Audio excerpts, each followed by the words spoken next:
please locate Judges 13, verse 8. The parents of Samson likely prayed often for Jehovah's help to properly raise their son.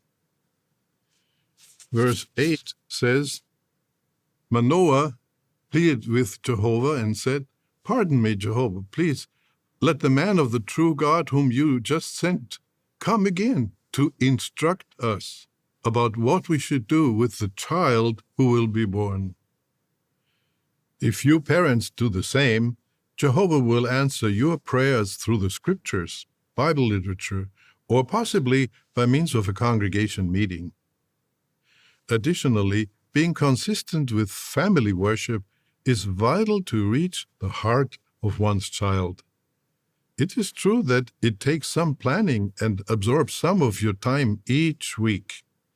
But remember that in 2008, the governing body gave us all the extra time each week for family worship by adjusting the weekly meeting schedule.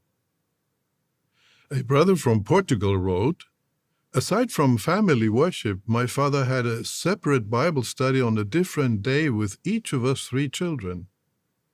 I'm sure that these studies were very important for us to resist all of the pressures at school. It is no surprise that all 3 children have been in special full-time service for a number of years now." Another excellent way to teach your children is by example. Children often pick up mannerisms from their parents. They often walk and talk like one of the parents.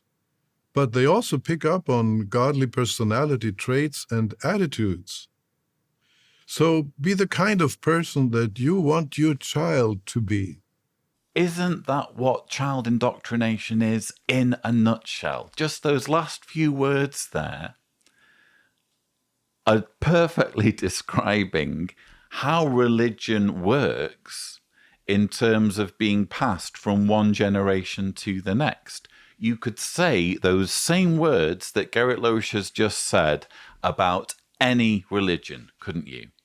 You could say it about a Mormon family, you could say it about a Muslim family, you could say it about a Sikh family. If a child's parents are of a certain religion, and they have certain beliefs and certain customs and certain attitudes that their religion has given them, the child will pick up on those. It's how religions, quite frankly, have kept going so long. Because if you're going to persuade someone of ideas that do not make sense and are not supported by objective facts, your best way of doing it is to shove it down the throat of a child. Let's be honest. This is how religions proliferate, and this is how they spread, and this is how they stay alive on life support right into the age of the internet, even though so much is learned now and so much is accessible in terms of knowledge about the Bible, knowledge about science, knowledge of human origins and where we come from.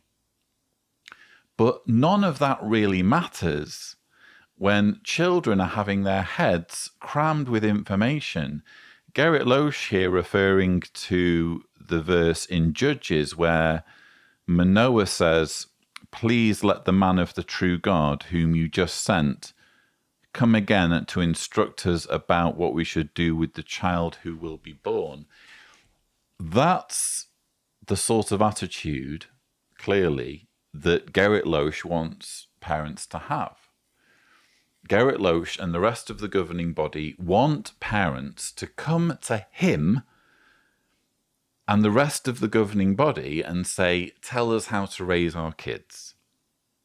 Bear in mind, there's only one governing body member who has children or has ever had children, and that's Tony Morris. Think of him as a shining example of wisdom, if you will. But for the most part, when we're thinking about congregation meetings and we're thinking about Bible literature, or specifically Watchtower literature, for the most part, it's written by people who are not parents. And that's not to say that you're not going to have any meaningful opinions about children or child raising unless you've had one. But it's a problem, isn't it?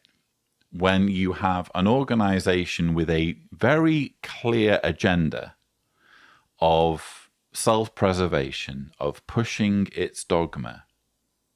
Of course, they're going to want to do whatever it takes to fill the minds of young people with their ideas. And Gerrit Lösch is here, plain as day, saying, come to us for parenting tips. Come to me, Gerrit Lösch, for parenting tips. Never had a child, but I'm a governing body member. So how can my advice possibly be wrong?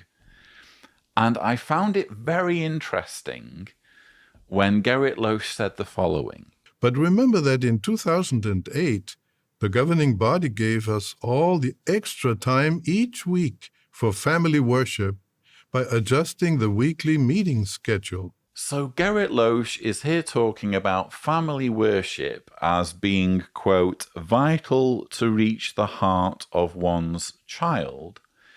And he's reminding Jehovah's Witness parents that back in 2008, the meeting schedule was changed so that they would have more time to both have and prepare for their family worship sessions. Of course, in 2008, Jehovah's Witnesses stopped having their book study groups.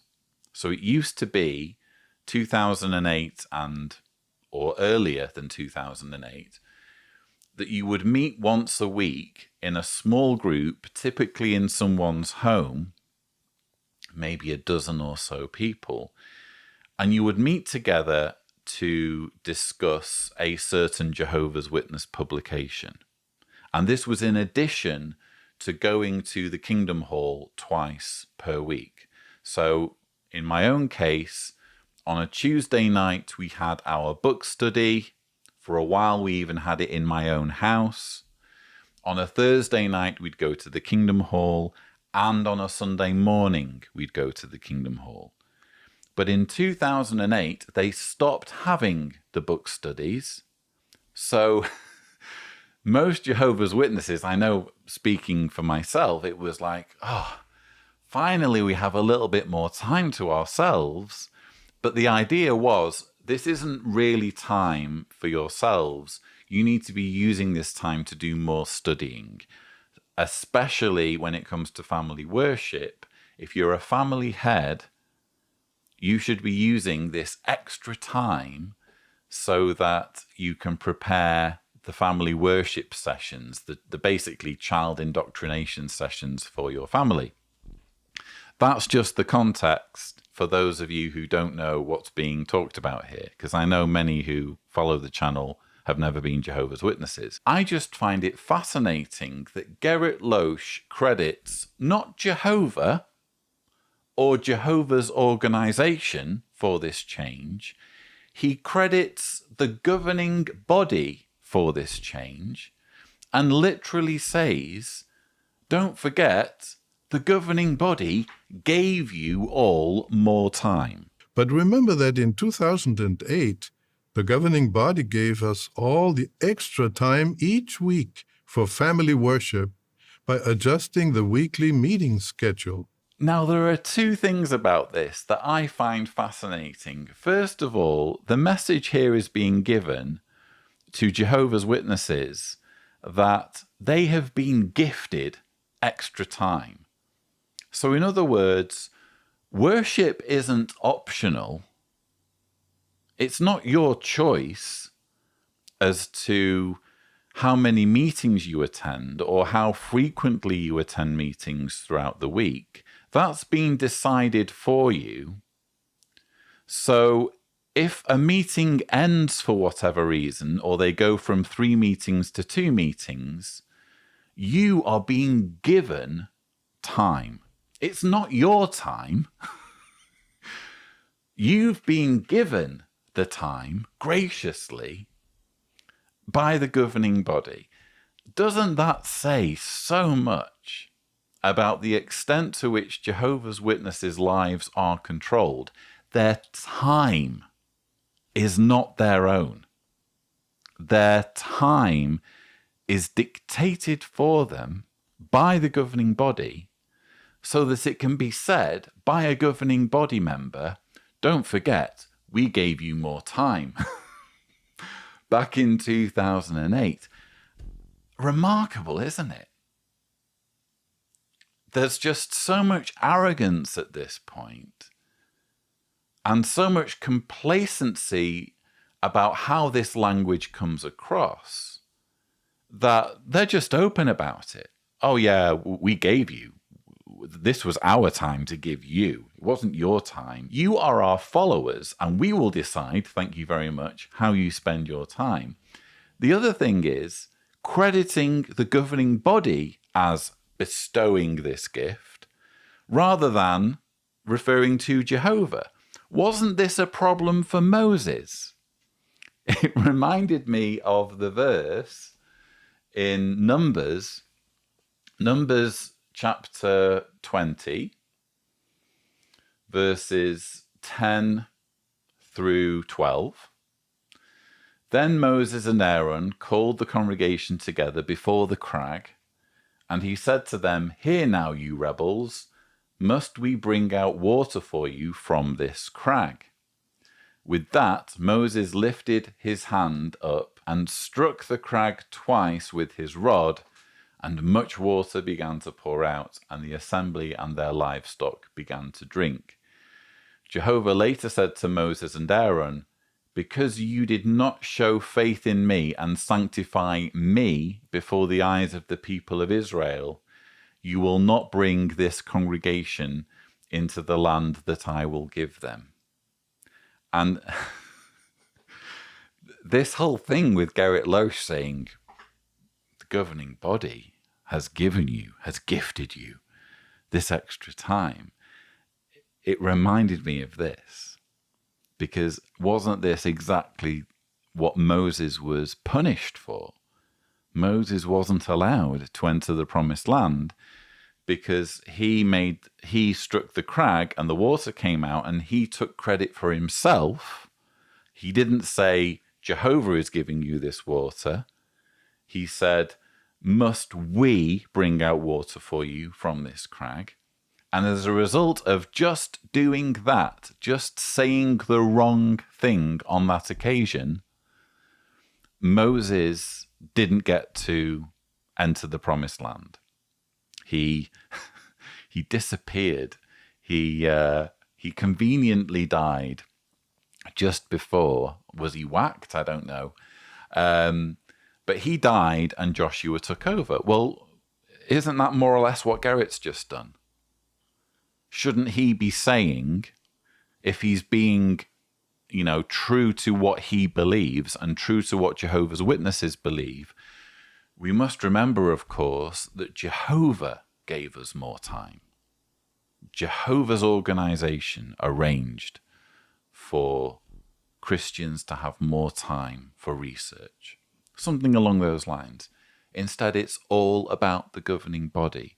This is a group of men who are now so consumed with their own power that they are making mistakes and they are slipping up and they are showing us just how unworthy they are of the veneration they receive.